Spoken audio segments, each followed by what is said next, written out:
후반전이 남았습니다. 오늘 말씀의 제목입니다. 요즘 월드컵 기간입니다. 우리나라가 16강에 못 올라가긴 했지만 오늘은 축구 얘기를 안 할 수가 없을 것 같습니다. 독일하고 하는 거 보셨죠? 참 잘했습니다. 사실은 감독도 선수들도 들어오다가 여론의 물매를 맞고 계란 세례 받을 뻔했는데 독일전 하나 너무 잘해가지고 온 국민이 잘했다 하고 기뻐하고 전 세계가 깜짝 놀라는 이변을 일으켰습니다. 그런데 아쉬운 게 하나 있습니다. 일본이 16강에 올라가는 것을 보면서 우리는 그렇게 잘했는데 우리 떨어지고, 일본 애들 좀 비겁하게 했는데 16강에 올라가고, 배가 아프잖아요, 그죠? 그러면서 그 생각이 드는 거예요. 아니, 스웨덴하고 멕시코하고 할 때는 왜 그렇게 못했냐고. 왜 다 떨어지고 나서야 마지막 욕을 바가지로 얻어먹을 것 같으니까 그때서야 죽기 살기로 했냐고. 좀 올라갈 수 있을 때 맨 처음부터 죽기 살기로 막 했으면 우리가 16강에 올라가지 않았을까, 이 생각이 드는 거죠. 멕시코전하고 할 때는 우리가 100km도 뛰지 못했어요. 그런데 독일하고 할 때는 118km를 뛰었대. 그러니까 멕시코전 할 때도 스웨덴전 할 때도 독일하고 할 때처럼만 했으면 이기지 않았을까, 이런 생각이 들면서 진작 좀 잘했으면 더 좋았을걸, 그런 생각을 해봤습니다. 축구 얘기하니까 별로 재미없죠. 여자분들이 제일 싫어하는 얘기가 군대 얘기하고 축구 얘기라잖아요. 군대에서 축구한 얘기가 제일 싫다잖아. 근데 하여간 축구 얘기를 안 할 수가 없어요. 왜 진작 그렇게 못했을까? 오늘 마침 7월 1일 맥주감사주일, 이제 우리 금년의 전반전이 끝나고 금년의 후반전이 시작되는 날인데, 이 후반전 우리가 어떻게 살아가야 될까? 어떤 사람은 그렇게 생각하실지 모릅니다.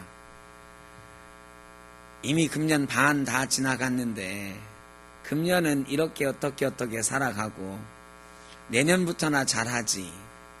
금년은 이미 다 끝났어. 지금부터 해봐야 금년에 뭘 할 수 있겠어? 이러는 분들도 있을지 모르겠습니다. 반대로 아직도 금년이 반이나 남았구나, 벌써 반이 지났구나가 아니라 아직도 반이나 남았구나, 이런 생각하시는 분도 있을 것입니다. 여러분, 이미 다 끝났다고 생각하는 순간 정말로 끝난 거지요. 우리 선수들이 멕시코하고 끝나고 나서 이제 다 떨어졌으니까 16강 불가능하니까 끝났다 생각했으면 그렇게 못했을 것입니다. 그런데 아직 끝이 아니라고 생각하니까, 이제부터라도 해보자 하니까, 죽기 살기로 해보니까 기적 같은 일이 일어난 것 아니겠습니까? 다 끝났다 하는 사람은 정말로 끝났습니다. 절망적인 삶을 살아갈 수밖에 없습니다. 그런데 아직 남았다 하는 사람은 이겨낼 수가 있는 것입니다. 이순신 장군이 모함을 받아서 감옥에 갔습니다. 그 사이에 우리나라 해군이 패해가지고 완전히 몰살되다시피 했습니다.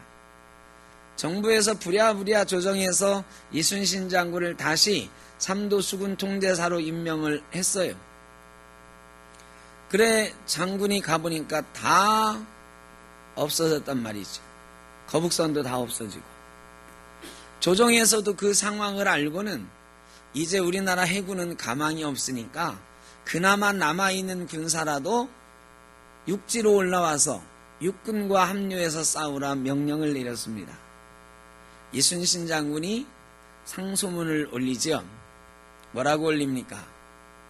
아직도 신에게는 12척의 전함이 남아 있습니다. 죽기 살기로 싸우면 능히 저들을 물리칠 수 있을 것입니다. 그리고 군사들에게 살고자 하면 죽을 것이요 죽고자 하면 살 것이다는 유명한 말을 마치고 명량으로 나가지 않습니까? 그래서 12척의 배로 133척의 배와 싸움을 하죠. 그리고 세계 3대 해전으로 꼽히는 명량해전의 승리를 가져오게 되는 것 아니겠습니까?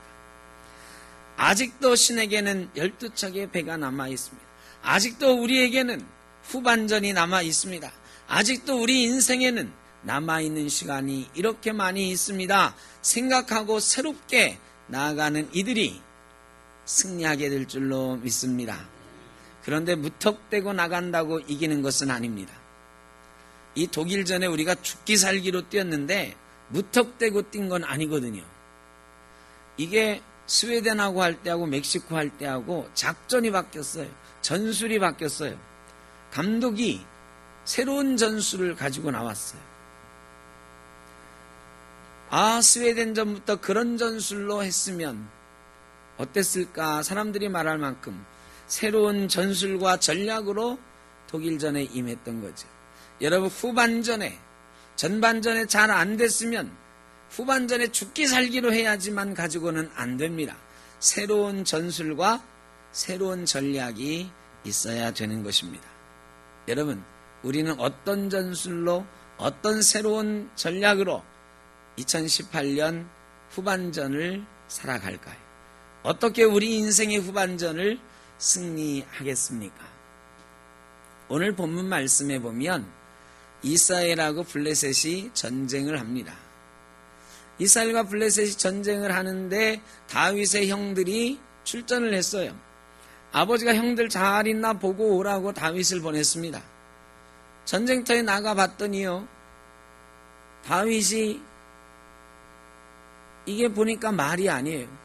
이스라엘 백성들이 다 풀이 죽어가지고 폐잔병처럼 막 군데군데 앉아서 축 늘어져 있는데 저쪽 블레셋 편에는 웬 거대한 장수 하나가 나와서 막 소리를 질러대는데, 야, 이놈들 나와서 싸워봐라. 니들 하나님이 어딨냐? 니들 하나님이 내 발밑에 있다. 뭐 막 이러면서 하나님을 막 욕되게 하고 이스라엘을 욕보이면서 큰 소리를 치고 있는데, 이스라엘 사람들은요, 그냥 고개 푹 숙이고 귀 막고 그렇게 있는 거예요. 아니, 우리나라를 저렇게 욕주고 우리가 섬기는 하나님을 모욕하는데 왜 이러고 있냐고, 나가서 싸워야지. 다윗이 그러는데 사람들이 다 저 철부지 어린애가 뭐 이렇게 하는 거죠. 다윗이 내가 나가보겠습니다 하고 왕 앞에 나갔어요. 왕이 말이죠, 아무도 골리앗 앞에 싸우려고 안 하는데 누군가 싸우러 나간다 하는 소리를 듣고는 얼굴이 빨개져가지고 누구냐, 내 앞에 한번 불러와봐라 했는데, 이 다윗 딱 보니까 어린애야. 아주 갓난애긴 아니고 고등학생 정도 된 나이 아닙니까? 어린애야, 어린애. 그래도 기특해서 내 갑옷을 좀 입혀라 그랬는데, 갑옷이 커가지고 말이죠, 입을 수가 없는 거야. 다윗이 갑옷도 벗어놓고 임금님 칼도 손에 안 맞아. 그래 사울이, 야, 참 기특하긴 한데 갸륵하긴 한데 얘가 골리앗을 이길 수 있을까? 얘는 소년인데, 이렇게 걱정을 하니까 다윗이 이렇게 말하잖아요. 저 골리앗이 하나님의 군대를 모욕했는데, 저 하나님의 군대를 모욕한 골리앗이 내가 들판에서 쳐 죽이던 짐승과 같이 될 것입니다. 여호와께서 나를 건져 주실 것입니다. 이렇게 말하고 골리앗 앞으로 달려가는 거예요. 골리앗이 보니까 웬 어린애가 나오는 거야.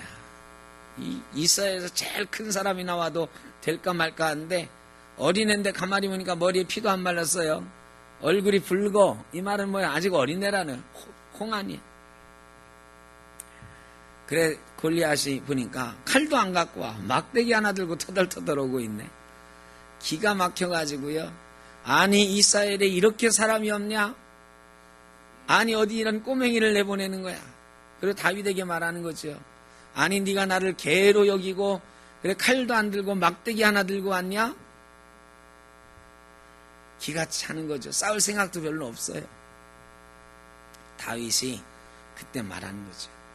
너는 칼과 창과 단창으로 내게 나아오거니와 나는 만군의 여호와의 이름으로 내게 나아가노라.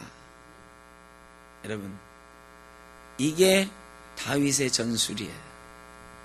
이스라엘 사람들은 처음에 그들이 가진 칼로 싸워보려고 했어요. 그들이 가진 힘으로 싸워보려고 했어요. 그들이 전쟁에 연습했던 전술로 싸워보려고 했어요. 그랬는데 골리앗 앞에 무참히 무너지는 거지요. 근데 다윗은 그 골리앗 앞에서, 블레셋 앞에서 자기의 힘으로 싸우려고 하는 게 아니에요. 자기가 막대기가 있습니다 한 적이 없어요. 내게 물맷돌이 있으니 이것으로 싸우겠습니다 하지도 않았습니다.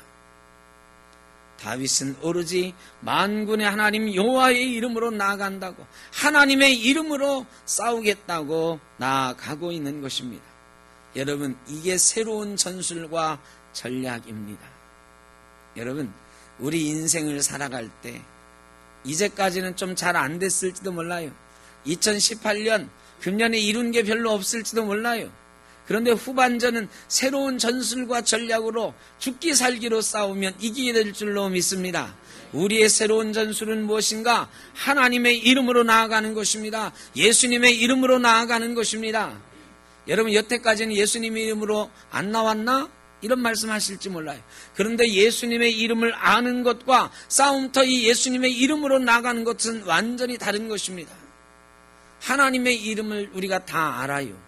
그러나 전쟁터와 같은 우리 삶의 자리에 하나님의 이름을 가지고 나아가는 것은 완전히 다른 것입니다. 다른 것 다 내려놓고, 갑옷도 내려놓고, 칼도 내려놓고, 만군의 하나님 여호와의 이름으로 너는 칼과 창과 단창으로 내게 나아오거니와 나는 만군의 하나님 여호와의 이름으로 나아가노라 하는 그런 마음과 그런 자세가 있을 때 우리는 승리하게 될 줄로 믿습니다. 이게 새로운 전술이에요. 이제까지는 하나님, 내가 하나님 주신 능력이 있습니다. 내게 하나님 주신 재물이 있습니다. 내게 하나님 주신 지혜가 있습니다. 이것으로 한번 해보겠습니다. 하나님 조금만 도와주세요. 이렇게 했을지 몰라요. 근데 이제는 다 내려놔야 되는 것입니다. 하나님, 내게 지혜도 없습니다. 지략도 없습니다. 내게 재물도 없습니다. 가진 것 아무도 없습니다. 나는 능력이 없습니다. 그러나 만군의 하나님 여호와께서 나와 함께 하시니 내가 하나님의 이름 가지고 나아가겠습니다. 예수 그리스도의 이름으로 나아가겠습니다. 나아가는 그 사람이 새로운 성도, 새로운 전쟁터에 나가는, 새로운 전술을 가지고 나아가는 사람이 되고 이기는 사람이 되는 줄로 믿습니다. 금년 후반전은, 우리의 후반전은 예수 이름으로, 하나님의 이름으로 나아가시기를 간절히 바랍니다. 빌립보서 2장 9절로 10절에 보면 하나님이 그를 지극히 높여 모든 이름 위에 뛰어난 이름을 주사 하늘에 있는 자들과 땅에 있는 자들과 땅 아래에 있는 자들로 모든 무릎을 예수의 이름에 꿇게 하셨다 그랬습니다.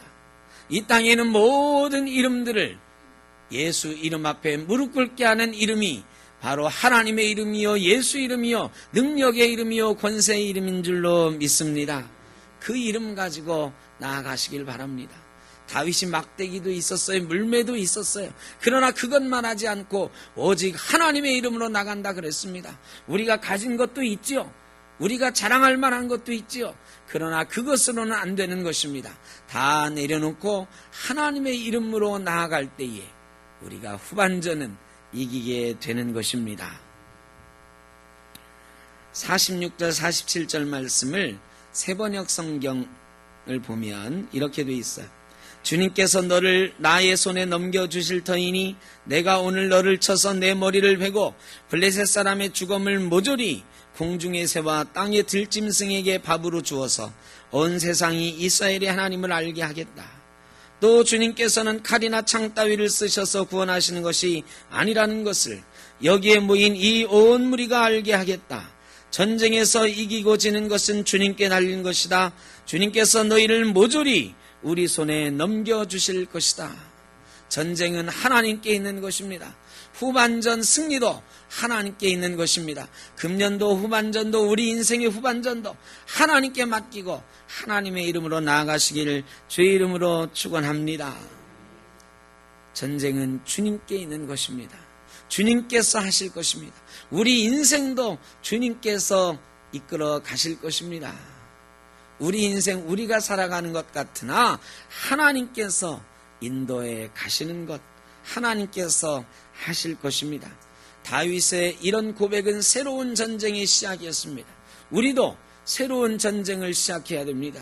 이제까지 살아온 방법으로 우리 인생의 후반전을 2018년 후반전을 살아갈 것이 아니라 새로운 전술과 전략, 하나님의 이름으로 하나님께서 하실 것입니다. 전쟁은 하나님께 달려 있습니다 하는 믿음으로 나아가는 것입니다. 이것이 우리를 승리하게 할 줄로 믿습니다. 우리가 읽은 성경의 앞부분에 보면 다윗의 형들이 나와요. 형들한테 가니까 너 여기 웬일이야? 아버지가 가보라고 하셔서요. 형들 잘 있나 보라고 하셔서요. 근데 형, 저게 무슨 꼴입니까? 아니 저 골리앗 저놈이 무슨 저렇게 험한 말로 우리를 욕되게 하고 있는데 왜 우리는 아무것도 안 하고 이 모양 이 꼴로 그냥 있는 겁니까? 형들이 보니까 기가 막혀요. 이 어린애가 뭘 안다고. 이 골리앗하고 한 번도 안 싸워봤겠습니까? 몇 번 싸워봤는데 게임이 안 되거든. 아니 이놈이 뭘 몰라서 혀를 차고 있는데 다윗이 그래. 나 같으면 말이야 내가 들판에서 늑대를 때려잡던 것처럼 저놈 때려잡을 수 있을 건데 사자를 때려잡던 것처럼 저놈 때려잡을 텐데 막 이러는 거예요. 형들이 기가 막혀가지고 말을 하죠. 야 이놈아, 여기가 네가 양이나 치던 들판하고 같은 데인 줄 아느냐? 여기는 지금 블레셋, 저 철기를 쓰는 블레셋하고 우리하고 전쟁하는 데고 저 골리앗은 키가 2m 70이나 되는데 아무도 못 이긴다. 네가 들판에서 양 치던 놈이 말이야 거기서 뭘 좀 해봤다고 헛소리를 하느냐? 다윗이 말이죠. 내가 한번 나가보겠습니다. 형들이 까무러치려고 하죠. 아니 이놈이 아직도 정신을 못 차렸네. 근데 다윗이 그렇게 말하는 거예요. 들판에서 양떼들을 지킬 때 나를 지켜주셨던 하나님이 지금 이곳에서도 나를 지켜주실 것입니다. 여러분 분명히 상황은 다르죠. 다윗이 양떼들을 치던 들판하고 이 전쟁터는 완전히 다른 상황입니다. 다윗이 그걸 모르는 게 아니에요. 그러나 다윗은 이렇게 고백하는 거죠. 맞습니다 형님들, 이곳은 들판이 아닙니다. 내가 양떼들을 치던 때와는 다릅니다. 훨씬 위중하고 위기의 상황입니다. 그러나 나는 믿습니다. 내가 양떼들을 지키던 들판에서 하나님이 지켜주셨던 것처럼 이곳에서도 나를 지켜주실 것입니다. 나를 이기게 하실 것입니다. 여러분, 삶의 상황은 바뀝니다. 그런 생각 가끔 들잖아요. 야, 내가 뭘 좀 새로 해봐야 되겠다 얘기하면 누군가 야, 당신 나이가 얼만데 아, 내가 이것 좀 새로 해보고 싶은데 너 가진 게 뭐가 있는데 아, 내가 옛날엔 이거 잘했는데 그때는 젊었잖아. 내가 그때 이거 성공했는데 그때는 당신 돈이 있었잖아. 그때는 내가 실패하지 않았는데 그때는 도와주는 사람도 많았잖아. 그런데 지금은 나이도 많지, 돈도 없지, 힘도 없지, 뭘 가지고 하려고 그래. 정신 차려. 여러분, 그러면 막 의기소침해지잖아. 뭘 해보려다가도 아유 그래 구루 가만히 있으면 중간이나 가지 뭐 이러고 말잖아요. 근데 다윗은 말이죠 이렇게 말하는 거예요. 상황은 분명히 다릅니다. 그러나 그때 함께 하셨던 하나님이 지금도 나와 함께 하시는 줄 내가 믿습니다. 여러분 옛날에 잘된 기억이 있으십니까? 우리가 잘해서 잘된 거라고 생각하십니까? 아니죠. 하나님이 그때도 함께 하셔서 잘된 줄로 믿습니다. 그 하나님은 우리가 나이 먹은 지금에도, 가진 것 없는 지금에도, 건강이 연약한 지금에도, 친구들이 없는 지금에도, 도와줄 사람 없는 것 같은 지금에도 하나님은 우리와 함께 하시는 줄로 믿습니다. 하나님은 언제나 변함없이 영원토록 동일하신 분이라고 성경은 말씀하십니다. 다윗을 들판에서도 지켜주셨던 하나님이 블레셋과의 전쟁에서도, 골리앗 앞에서도 지켜주실 거라고 다윗은 고백합니다. 그 하나님께서 저희의 젊은 때를 지키셨고, 우리의 전반전을 지키셨고, 우리의 후반전도 상황이 더 어렵고 우리가 가진 것이 덜 역량이 있고 덜 능력이 있더라도 하나님은 여전히 우리와 함께 하시고 우리에게 승리를 주시는 분인 줄로 믿습니다. 연세가 많으셔도 걱정하지 마십시오. 아직도 우리에게는 후반전이 남아 있습니다. 2018년에 이룬 것이 없어도 너무 의기소침하지 마십시오. 아직도 우리에게는 후반전이 남아 있습니다. 하나님이 우리와 함께 하실 것입니다. 그것만 우리가 믿으면 승리하며 나가게 될 줄로 믿습니다. 축구 얘기 하나만 더 하려고 하는데, 축구를 제일 잘하는 사람 둘이 있어요. 메시하고 호날두라고 하는 사람이에요. 메시는 아르헨티나 사람이고 호날두는 포르투갈 사람이에요. 어제 밤에 또 오늘 새벽에 두 사람 다 떨어졌어요. 이 축구의 신이라고 하는 이 두 사람이 다 떨어졌는데, 제가 지금 말씀드리려고 하는 사람은 호날두입니다. 호날두. 이 호날두는 말이죠, 축구의 신이라고 부를 만큼 축구를 잘하는 사람인데, 포르투갈의 한 시골 마을에서 가난하게 태어나서 아주 가난했어요. 리스본의 한 변두리에서 가난한 가정에 태어났습니다. 이 우리 4층에 축구 교실 있잖아요. 이런 게 우리나라에는 별로 못 보셨죠? 여기 와서 처음 보신 분도 있죠?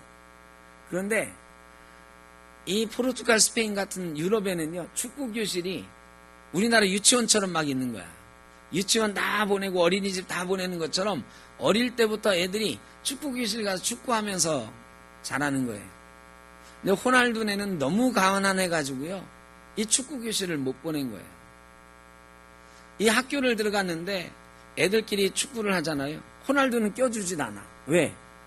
이 축구 교실도 못 다닌 놈 데리고 가봐야 우리 편에 쓸모없다고 안 껴주는 거야. 호날두는 공을 한번 못 차보고 애들이 공 차는 것을 담벼락에 앉아서 구경만 했어요. 그런데 한 번은 애들이 공을 차다가요, 이 밖으로 차낸 공이 구경하고 있던 호날두 앞으로 떼굴떼굴 굴러왔어. 이 어린 호날두가 공을 뻥 차줬는데요, 그때 가슴이 뻥 뚫리는 기쁨을 느낀 거야. 희열을 느낀 거지. 그러면서 어머니에게 달려갔습니다. 엄마, 나도 축구 교실 보내주세요. 엄마 가슴이 무너지는 거야. 왜? 아버지는 알코올 중독자고 호날두의 형은 마약 중독자. 엄마 혼자서 겨우겨우 하루 벌어 하루 먹고 사는 그런 집에 도저히 아들을 이 축구 교실 보낼 수가 없는 거야. 근데 이 호날두 어머니가요, 아들의 눈빛을 보니 정말 간절해. 그래 이 아이를 이 구석구석 뒤져가지고 제일 싼 축구 교실에 보냈어. 그리고 하루에 한 가지 일을 더 하기 시작했어요. 이 호날두가 이 축구 교실 들어가더니 재능을 막 나타내는 거예요. 남들보다 더 잘하는 거예요. 그런데요, 이 아이가 한참 막 자라나서 이제 축구 클럽에 막 들어가고 할 때 갑자기 호날두가 축구를 못하게 됐어요. 왜?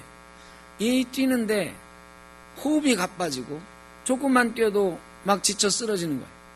그래 병원 가서 정밀 검사를 해봤더니 심장이 기형이에요. 그래 얘는 운동을 하면 안 되는 아이예요. 수술을 해야 되는데 그 집에 수술할 돈이 어디 있어? 아버지는 알코올 중독, 형은 마약으로 매일 돈 닦아먹고, 어머니 혼자 일 겨우겨우 조금 더해서 호날두를 축구교실 보냈었는데 심장 수술할 방법이 없잖아요. 그런데 기적 같은 일이 벌어졌습니다.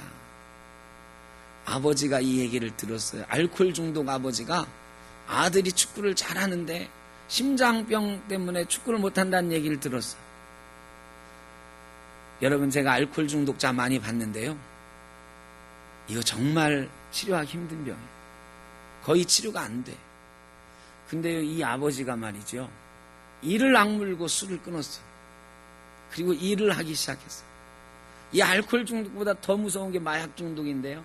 이 큰형이 자기 동생이 축구를 해야 되는데 심장 때문에 축구 못한다는 소리를 듣고 마약을 끊었어요. 그리고 형도 일하기 시작했어요.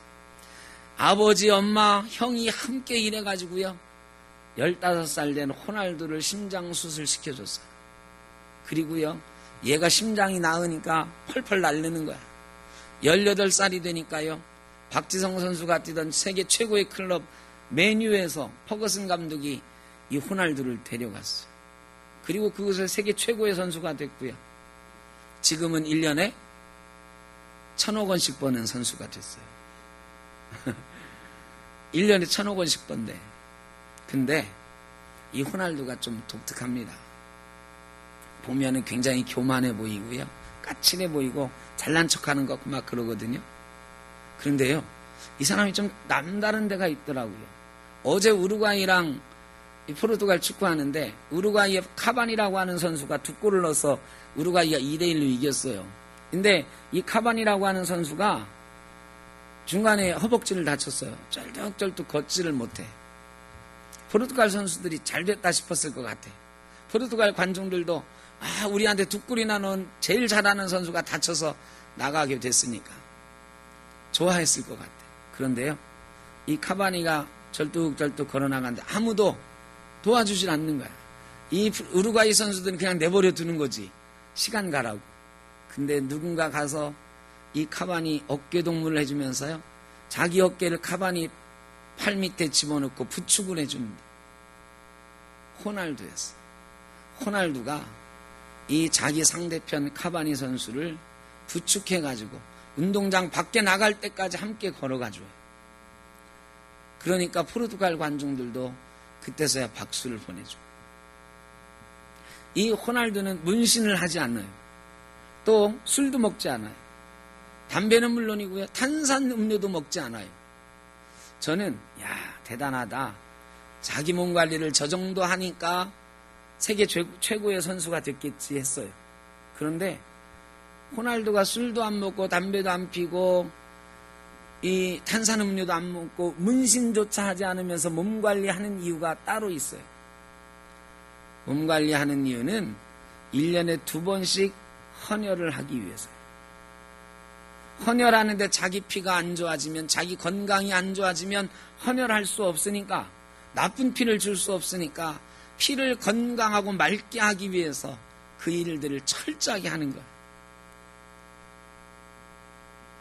언젠가는 다른 나라 사람들이 굶어 죽는다는 얘기를 듣고요, 호날두가 기부를 했는데 300억을 기부했어요. 사람들이 물어봅니다.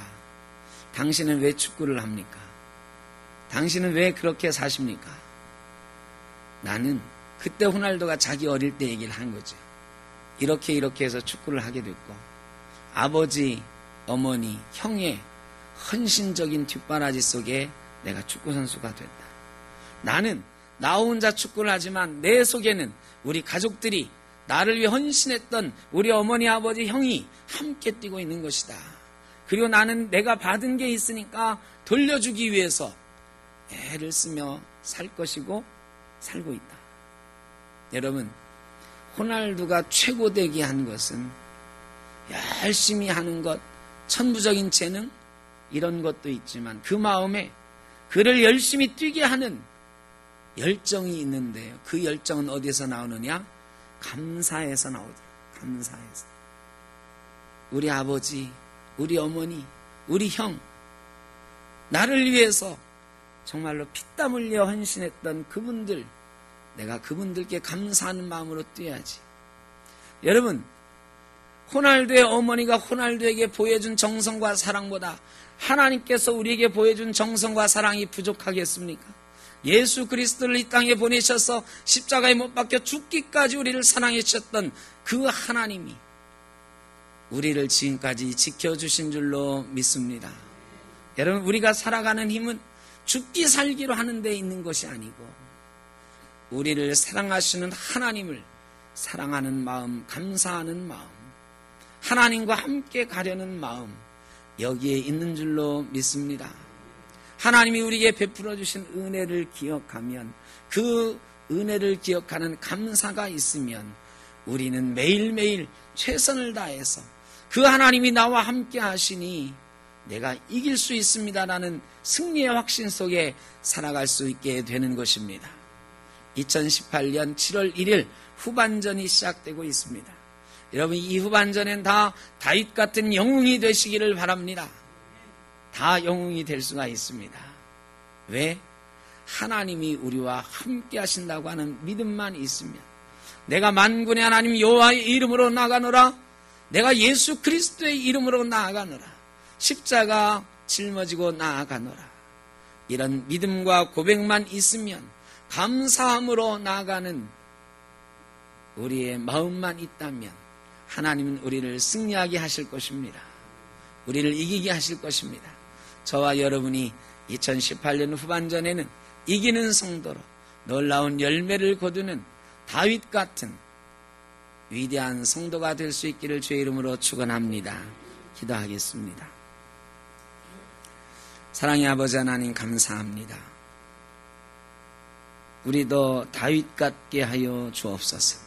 만군의 하나님 여호와의 이름으로 우리 인생의 전쟁터 후반전을 향하여 달려갈 수 있게 하여 주시고, 하나님 주시는 위대한 승리를 맛보는 하나님 앞에 영웅들 될 수 있도록 인도하여 주옵소서. 예수님의 이름으로 기도하옵나이다.